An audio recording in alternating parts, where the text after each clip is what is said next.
A nossa igreja é a verdadeira igreja. Nós ouvimos muitos crentes dizerem isto.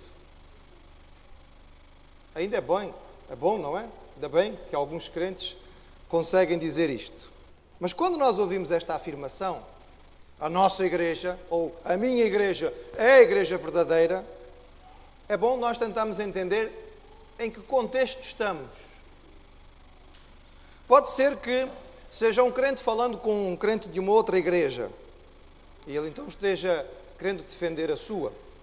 Pode ser que seja um debate entre pessoas de diferentes denominações ou grupos evangélicos. Hoje há tantos grupos evangélicos diferentes. E às vezes, quando as pessoas começam a discutir a respeito de aspectos diferentes das várias igrejas, alguém bate o pé e diz: mas a nossa igreja é que é a igreja verdadeira. Talvez seja alguém procurando dar testemunho de Jesus. E quando convida alguém para vir à sua igreja, a outra pessoa diz assim: mas olha, há muitas igrejas, vocês são tantos, estão tão divididos, há tantos nomes diferentes e muitas coisas. Então a pessoa defende-se: não, mas a nossa igreja é a igreja verdadeira. Enfim, seja qual for o contexto, todos nós gostamos de poder afirmar com alguma segurança que nós pertencemos à igreja verdadeira de Jesus. Mas a pergunta, irmãos, é esta: qual é a verdadeira igreja de Jesus? Como é que nós podemos definir? Como é que nós podemos identificar?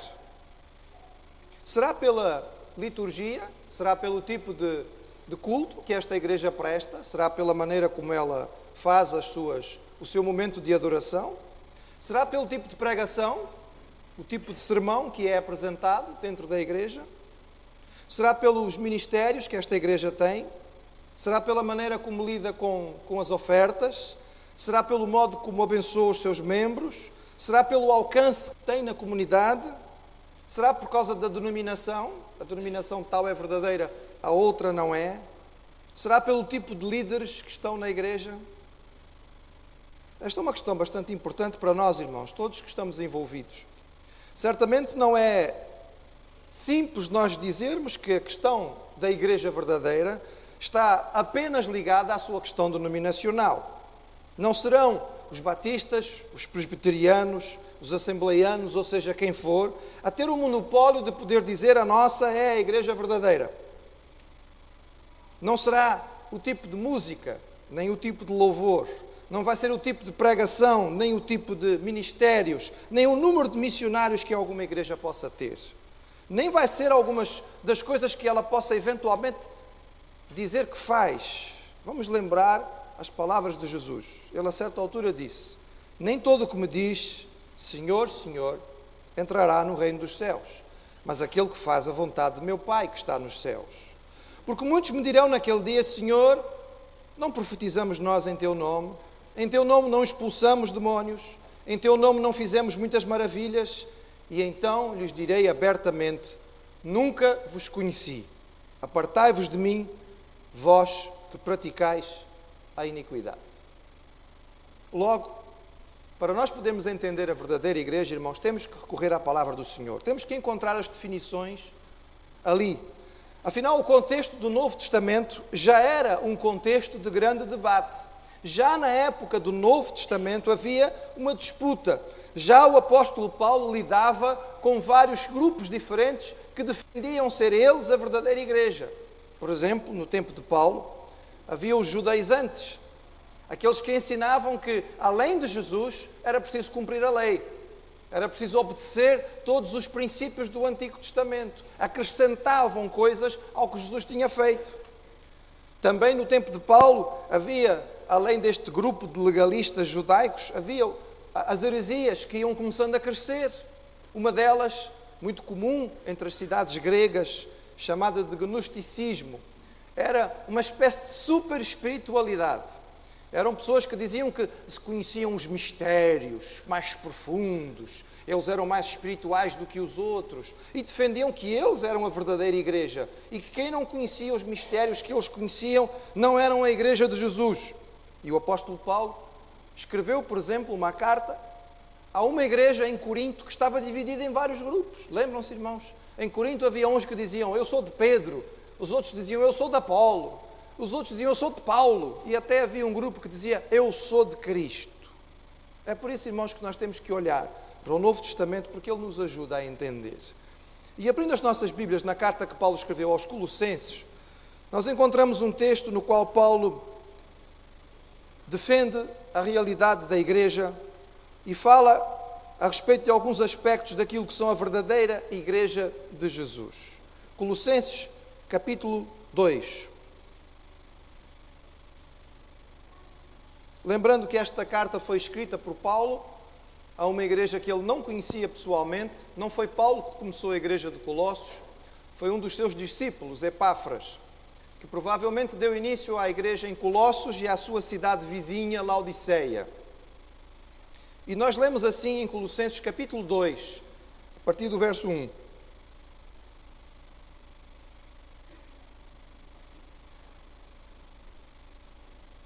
Porque quero que saibais quão grande combate tenho por vós e pelos que estão em Laodiceia e por quantos não viram o meu rosto em carne, para que os seus corações sejam consolados e estejam unidos em amor, enriquecidos da plenitude da inteligência para conhecimento do mistério de Deus Cristo, em quem estão escondidos todos os tesouros da sabedoria e da ciência. E digo isto para que ninguém vos engane com palavras persuasivas, porque ainda que esteja ausente quanto ao corpo, contudo em espírito estou convosco, regozijando-me e vendo a vossa ordem e a firmeza da vossa fé em Cristo. Como, pois, recebestes o Senhor Jesus Cristo, assim também andai nele, arraigados, subedificados nele, confirmados na fé, e assim como fostes ensinados, abundando em ação de graças. Tendo cuidado, para que ninguém vos faça presa sua, por meio de filosofias e vãs sutilezas, segundo a tradição dos homens, segundo os rudimentos do mundo, e não segundo Cristo. Vamos olhar, irmãos, para este texto e encontrar aqui algumas das definições importantes para nós, para sabermos qual é a verdadeira igreja de Jesus. Notemos inicialmente naquilo que Paulo está falando, a sua preocupação, o seu stress, nós diríamos hoje em dia, a sua ansiedade. Ele começa o texto dizendo assim, tive um grande combate por vós, tenho um grande combate por vós. Nós podíamos traduzir isso dizendo, Paulo estava muito ansioso, estava muito preocupado com aquelas igrejas. As igrejas de Colossos e de Laodiceia eram cidades vizinhas próximas, tinham sido igrejas fundadas provavelmente na mesma época, sem a presença de Paulo, mas de um dos seus discípulos, Epáfras. Nestas igrejas havia uma grande pressão por parte destes grupos que queriam dividir a igreja. Destes grupos de filosofia grega que entravam ali e tentavam dizer que havia mais qualquer coisa que eles ainda não sabiam. E tentavam dissuadir, convencer, desviar os crentes locais. E Paulo diz, eu vivo em grande ansiedade. Eu vivo em grande luta por vocês. Porque eu não quero que vocês se desviem daquilo que é a verdadeira igreja de Jesus. E como será que Paulo fazia esta luta, irmãos? Será que ele batia, ia lá e dava murros naqueles filósofos gregos? Certamente não. Paulo está falando aqui na linguagem da oração, do combate verdadeiro do cristão, que é o combate que nós temos quando estamos em oração. Sabe, irmãos, a verdadeira oração tem sempre um aspecto de luta, de conflito. A oração verdadeira nos leva a lugares celestiais e nos faz entrar numa batalha que ultrapassa aquilo que é simplesmente físico. Se o irmão na sua oração ainda não experimentou luta, talvez eu tenha que lhe dizer que precisa orar mais. Porque quando nós entramos no mundo da oração, não aquela oração rápida que se faz, por exemplo, para agradecer a comida, ou que nós fazemos antes de ir dormir, a pedir ao Senhor que nos dê um bom descanso. Quando paramos para orar, quando gastamos algum tempinho em oração, imediatamente nós percebemos que há luta. Por exemplo, uma luta simples que normalmente o irmão vai ter em oração, se quiser orar, é para conseguir permanecer em oração, para estar concentrado em oração. Já teve esta dificuldade? Começamos a orar e de repente percebemos que a nossa mente já está em outro lado. Começamos a orar e a nossa cabeça já está a pensar em outras coisas. Caramba, eu queria orar e já estou a pensar no trabalho, na escola, nos amigos, em outras coisas. Por que é que eu não consigo me concentrar? É luta. É luta. Se ainda não percebeu, então perceba, é luta. Há alguém que não quer que você permaneça em oração. Há alguém que não tem interesse nenhum que você continue na presença do Senhor. Porque sabe que é ali que você ganha forças.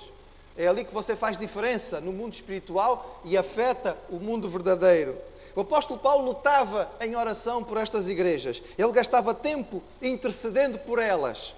Nós precisamos aprender a orar até que a nossa oração se transforme em luta. Mas uma luta vitoriosa, como a de Jacó. Lembram? Passou a madrugada a lutar. Ali em oração, a lutar, até que no fim ele pôde sair vitorioso com a resposta que ele estava à espera. O Senhor deseja ver aqueles que estão dispostos a tomar esse passo, a dar esse passo, a tomar essa decisão, a ficar na brecha, a ocupar o buraco, a interceder por aqueles que necessitam. E Paulo gastava o seu tempo lutando. E lutando pelo quê, irmãos? Ele diz claramente, ele lutava para que aqueles crentes pudessem estar unidos, para que eles pudessem estar em paz, para que os vossos corações sejam consolados, para que os vossos corações estejam em paz e estejam unidos em amor. A paz que vinha de uma mente tranquila. A mente tranquila pelo conhecimento da verdade. A mente tranquila pela certeza de que estava dentro daquilo que tinha sido orientado pelo Senhor. A união que era própria do amor fraternal que devia haver entre os crentes. Paulo desejava que esta comunidade tivesse esta experiência e vivesse como uma verdadeira igreja do Senhor. Porque a heresia já estava ali. E Paulo menciona isto de forma direta no versículo 2. A heresia do gnosticismo, que falava sobre os mistérios profundos. E Paulo dizia, o verdadeiro mistério de Deus é um só, é Cristo. É o verdadeiro mistério que nós podemos conhecer e ver de uma maneira específica. Temos dito aos irmãos e vamos continuar repetindo. Que para nós que somos cristãos, Jesus é a revelação máxima de Deus. Os irmãos na escola dominical estão agora a estudar o Evangelho de João. Que riqueza! Aproveitem a escola dominical. Se o irmão não está vindo, venha. Nós temos boas revistas, bem preparadas, temos lições maravilhosas, são sempre maravilhosas, mas é o Evangelho de João.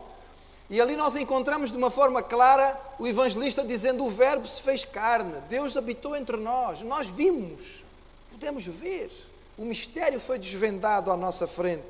E Paulo tentava mostrar a estas igrejas que eles não deviam ser desviados, de modo sutil e intelectual, por outras pessoas, por outras filosofias, por outras ideias. Paulo lutava para que estes crentes entendessem que em Cristo nós encontrávamos o que nós precisávamos. Em Jesus tínhamos tudo para viver uma vida que agradasse a Deus. Uma vida que cumpra a razão da nossa existência. Nele nós temos muito mais do que as filosofias e as ciências humanas. Há sempre alguém, irmãos, aparecendo de novo, escrevendo livros de autoajuda, aparecendo na televisão, em entrevistas, com uma grande novidade. Não é? Normalmente há uma grande novidade. Se você fizer isso, sua vida vai ser diferente. Faça isto e a sua vida vai mudar. E são entrevistados, e aparecem nas revistas, e as pessoas chamam muita atenção. Irmãos, às vezes o que essas pessoas têm, quando muito o que elas têm, é uma pitadazinha da verdade. É só uma pequena parte da verdade. São conhecimentos humanos, são a nossa sabedoria humana. Satisfazem durante um bocadinho de tempo, mas logo as pessoas se desanimam e descobrem, afinal, aquilo não fez a diferença que eu esperava. Mas em Jesus nós temos a verdade completa.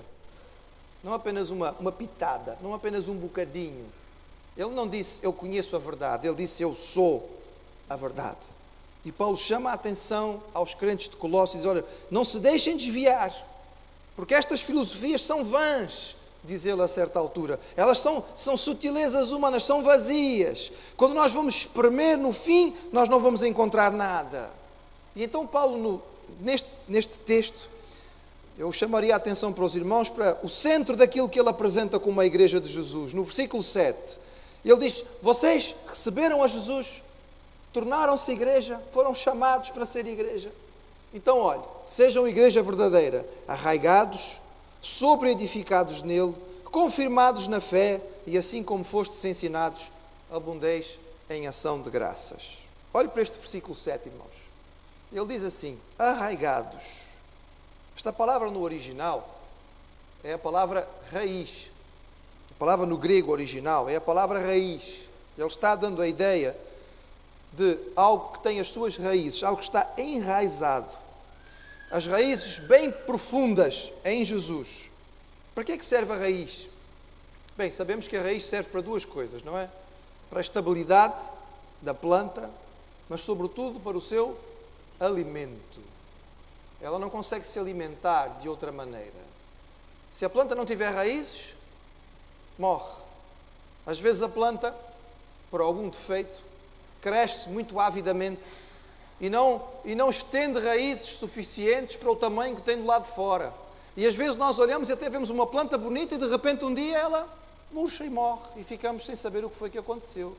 Mas se nós formos verificar, as suas raízes não eram profundas. Mas quando a planta realmente cresce saudável, ela vai afundando cada vez mais as suas raízes e elas vão se estendendo, porque é ali que a planta vai encontrar o seu alimento. A Igreja de Jesus, cada um de nós, na Igreja de Jesus verdadeira, temos as nossas raízes no Senhor, em Jesus. O alimento que nós recebemos para as nossas vidas, nós encontramos nele. Nós não vamos encontrar em mais lugar nenhum. Se a planta quiser esticar os seus galhos além das raízes que tem, cai. Nós não podemos viver além do que aquilo que nós recebemos do Senhor. A verdadeira igreja se alimenta de Jesus. Mata a sua sede em Jesus. Encontra nele o seu sustento, e não em qualquer outra coisa humana. Líderes, irmãos, podem ser bons. Pregadores, pastores, ensinadores, são necessários para a vida da igreja. Mas a igreja não se baseia neles, mas na palavra que está sendo ensinada, porque essa palavra é do Senhor. Pregadores passam, líderes passam, grandes homens que o Senhor levanta passam, mas a palavra do Senhor permanece para sempre e a igreja permanece arraigada na palavra, porque é lá que ela vai buscar as suas raízes. Então, nós voltamos àquilo que sempre dizemos, não é, irmãos? Onde é que estamos nos alimentando? Onde é que temos alimentado a nossa mente? Onde é que estamos buscando aquilo que nos dá ânimo para o dia a dia? Vivemos num mundo em que as pessoas sentem falta de força e coragem para levantar todos os dias de manhã. É por isso que, se os irmãos forem às livrarias, vão encontrar hoje uma secção inteira chamada de autoajuda. As pessoas vão lá, compram aqueles livros e os livros fazem as promessas mais extraordinárias, não é? Como mudar o seu casamento em 10 dias, como transformar, como educar o seu filho em uma semana, como mudar a sua vida em 5 passos, e por aí vai. Os títulos das capas dos livros são normalmente assim. As pessoas prometem muito, de forma rápida, indolor e fácil. Irmãos, isso não existe. Isso, na verdade, é fantasia, não é? Isso é como comprimidos de açúcar. São comprimidos, mas não dissolvem na boca e não vão fazer praticamente nada. Os crentes da verdadeira igreja do Senhor se alimentam nele, em Jesus. Você precisa se alimentar no Senhor. E você o faz através da sua palavra e através da oração. Não há outra maneira de nós nos alimentarmos. Mas o versículo continua dizendo que a verdadeira igreja está arraigada, ou seja, enraizada no Senhor Jesus, mas também edificada, sobre-edificada, construída sobre. A ideia é a ideia dos alicerces, da base, do fundamento, da segurança. Às vezes, a igreja fica muito preocupada em agradar o mundo. Quer basear-se naquilo que o mundo está à procura. Tenho ouvido alguns anunciarem que a maneira verdadeira da igreja crescer é nós verificarmos à nossa volta o que é que as pessoas estão à procura. E então fazermos alguma coisa que possa agradar. Irmãos, não é esse o ensino da palavra do Senhor. Houve uma igreja que resolveu fazer isto. Percebeu que estava a perder terreno na sua vizinhança. A noção que a igreja tinha era que ela era irrelevante para as pessoas à sua volta. Então pensou, não, vamos fazer uma pesquisa Vamos pesquisar a nossa vizinhança e vamos ver o que é que a vizinhança precisa, o que é que os nossos vizinhos desejam. Então, foram entrevistar as pessoas nas casas, se apresentaram, somos da igreja tal, viemos aqui para saber o que é que vocês acham, que a nossa comunidade precisa. Só que foi um bocado complicado, irmãos, porque no fim do inquérito chegaram à conclusão que a coisa principal que a comunidade dizia necessitar era de uma nova ponte. Era uma ponte para atravessar o rio que ficava ali perto da cidade. E a ponte que havia era uma ponte velha, estava sempre engarrafada, não é? Sempre congestionada. Precisamos de uma nova ponte. E, conclusão, a igreja não tinha meios para construir uma ponte.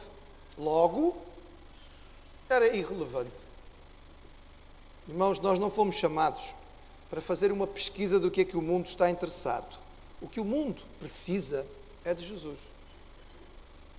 O que o mundo precisa é da mensagem salvadora de Deus. O que o mundo precisa é saber que em Jesus as nossas vidas podem ser transformadas. O que o mundo precisa é de ouvir crentes cujas vidas foram transformadas, dizendo: Jesus Cristo mudou o meu viver. E Ele pode mudar o teu também. A minha vida era assim, mas quando Jesus entrou na minha vida, Ele mudou a minha vida. Ficou tudo um mar de rosas? Não. Mas Ele deu-me razão de existir, Ele deu direção para o meu caminhar, Ele me deu a verdadeiro motivo para eu estar aqui, Ele me deu força para levantar cada dia, Ele me deu a segurança e a certeza da salvação. E você também pode ter o mesmo. É isto que o mundo precisa, irmãos. É isso que a igreja tem. Nós não precisamos nos basear em mais nada.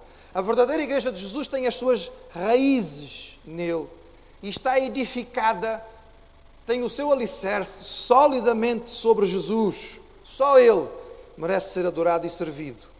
E quando nós fazemos isso, somos uma igreja verdadeira. E ele continuou dizendo: confirmados na fé. Esta expressão, irmãos, dá a ideia de estabilizados, seguros, sem oscilação.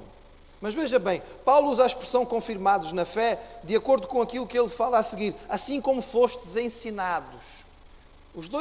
As duas expressões estão ligadas neste versículo.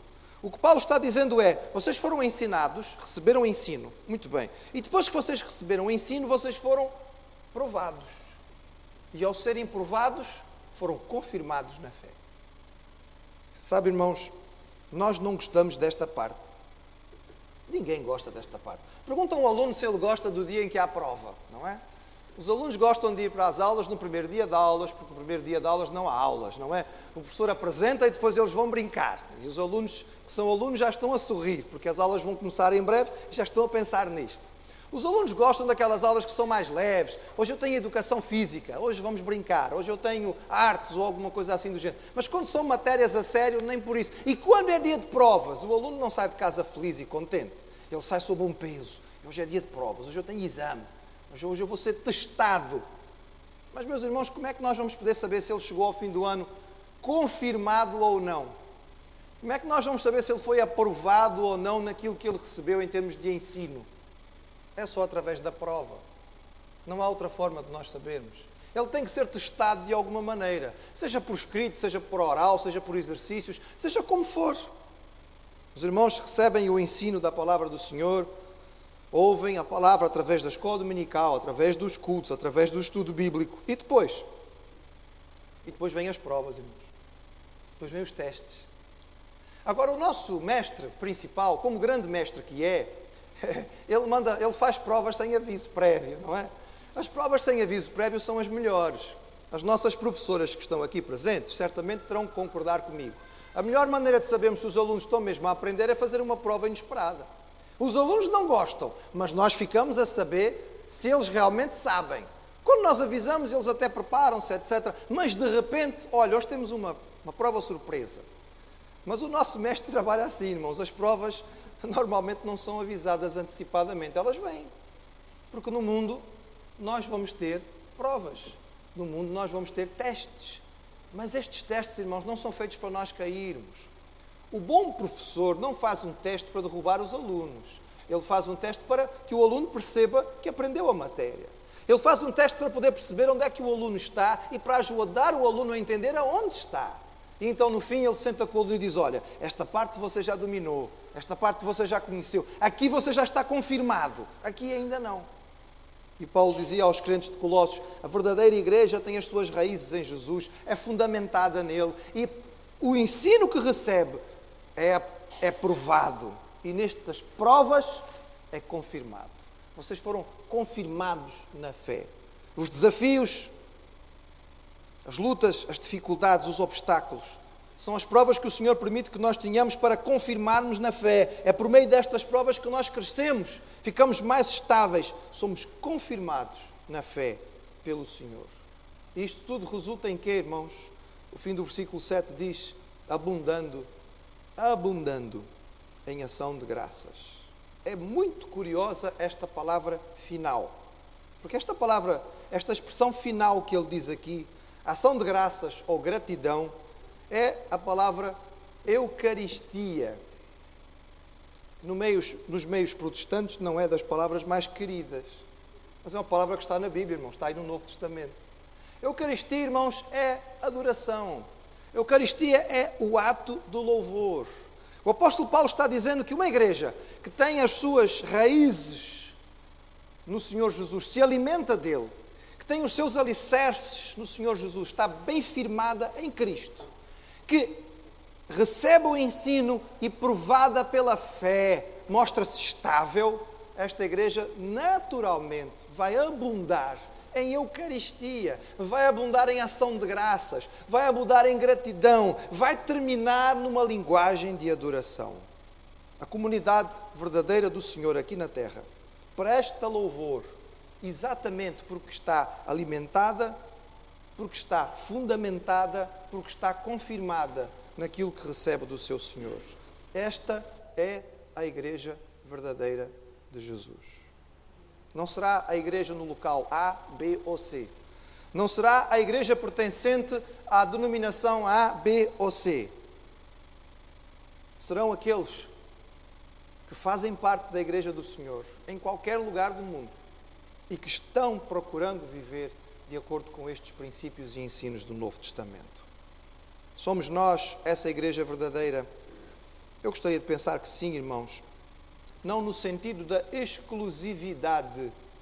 Nós não devemos querer ser a igreja verdadeira exclusiva, mas no sentido da participação.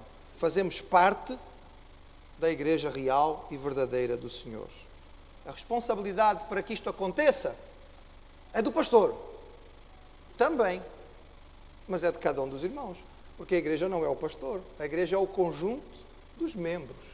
É o conjunto de cada um dos elementos. Cada um de nós que está aqui tem parte neste projeto para que nós possamos ser a verdadeira igreja do Senhor Jesus. Que a palavra do Senhor seja confirmada em nossos corações. Que o Espírito Santo fale connosco aquilo que nós precisamos receber nesta manhã e que Ele nos ajude a praticar.